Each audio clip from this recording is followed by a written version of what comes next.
Poland देश ने किया भगवान कृष्ण पर केस, फिर कोर्ट के फैसले ने हिला दी दुनिया। सकते में पूरा संसार, कोई कैसे दुनिया बनाने वाले कृष्ण पर ही मुकदमा कर सकता है। दोस्तों, आखिर कौन सा है वो देश और किसने किया था भगवान श्री कृष्ण पर मुकदमा? आखिर क्या हुआ था जब कोर्ट में हुई इस मुकदमे की सुनवाई के दौरान भगवान की तरफ से कौन कोर्ट में हाजिर हुआ और आखिर जब इसका फैसला आया तो कैसे एक देश के साथ पूरी दुनिया हिल गई? जानेंगे आज के इस वीडियो में, तो कहीं मत जाइए और बने रहिए हमारे साथ वीडियो के अंत तक। उससे पहले एक छोटा सा निवेदन है कि कमेंट बॉक्स में जय श्री कृष्ण अवश्य लिखें। दोस्तों, आप सब इंटरनेशनल सोसाइटी फॉर कृष्णा यानी इस्कॉन के विषय में तो अच्छी तरह जानते होंगे। इसे दुनिया भर में इस्कॉन ही कहा जाता है। ये बात उन दिनों की है जब यूरोपीय देशों में इस्कॉन के जरिए हिंदू धर्म का प्रभाव काफी तेजी से फैल रहा था। उन दिनों अमेरिका, रूस, ऑस्ट्रेलिया सहित तमाम बड़े देशों में नागरिक रोजाना हजारों की तादाद में इस्कॉन संस्था से जुड़कर हिंदू धर्म अपना रहे थे। भगवत गीता के प्रचार प्रसार के कारण कृष्ण भक्तों की संख्या लगातार बढ़ती जा रही थी। विदेशी सड़कों पर मृदंग और हारमोनियम पर हरे कृष्ण नाम संकीर्तन में लोग स्वतः ही शामिल होकर नाचने लगते थे। ईसाई, यहूदी, मुस्लिम तमाम लोग धर्म छोड़ रहे थे। ये सब देखकर कट्टरपंथियों के सीने पर सांप लौटने लगे। इस्कॉन विरोधियों का रोम रोम जल रहा था।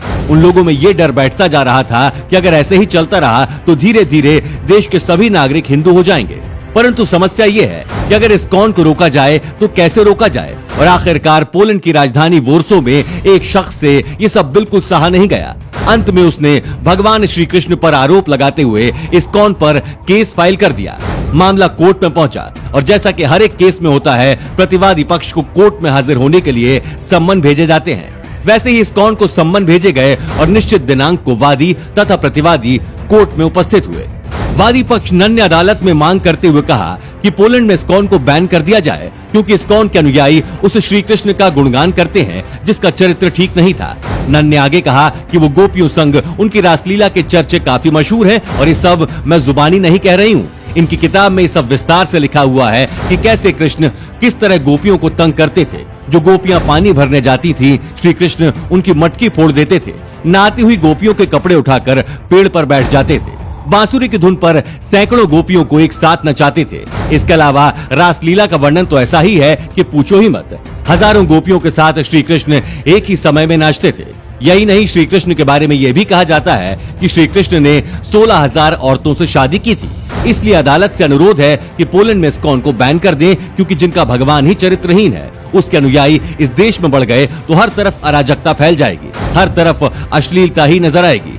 नन का आरोप सुनने के बाद अदालत ने इस्कॉन को अपना पक्ष रखने को कहा। तब इस्कॉन के एक विद्वान ने अदालत से विनती करते हुए कहा कि माय लॉर्ड, मैं ज्यादा कुछ नहीं कह रहा। आप इस नन से उस शपथ को दोहराने के लिए कहें जो शपथ इन्होंने नन बनते समय ली थी। इस बात पर जज ने उस शपथ को तेज आवाज में बोलने के लिए कहा, परंतु नन कुछ नहीं बोली, वो चुपचाप खड़ी रही। तब इस्कॉन के विद्वान ने जज से कहा कि यदि अदालत की अनुमति हो तो शपथ को पढ़कर सुनाना चाहते हैं। जज ने अनुमति दी। इसके बाद उस व्यक्ति ने सबके सामने जोर जोर से पढ़कर उस शपथ को सुनाया, जिसमें साफ साफ लिखा था कि नन बनने वाली हर एक स्त्री नन बनते समय ये शपथ लेती है कि जीसस क्राइस्ट ही उसके पति हैं और वो आजीवन उनकी पत्नी बनकर रहेंगी। उसने आगे कहा कि मिलॉर्ड, इस तरह से देखा जाए तो पूरी दुनिया में 10 करोड़ से अधिक नन हैं जो कि जीसस क्राइस्ट की विवाहिता पत्नी है, और जहां तक कि श्री कृष्ण की 16,000 पत्नियों की बात है तो उसके विषय में इतिहास है कि भूमसुर नामक असुर ने अमर होने के लिए 16,000 कन्याओं को बलि हेतु बंदी बनाया हुआ था।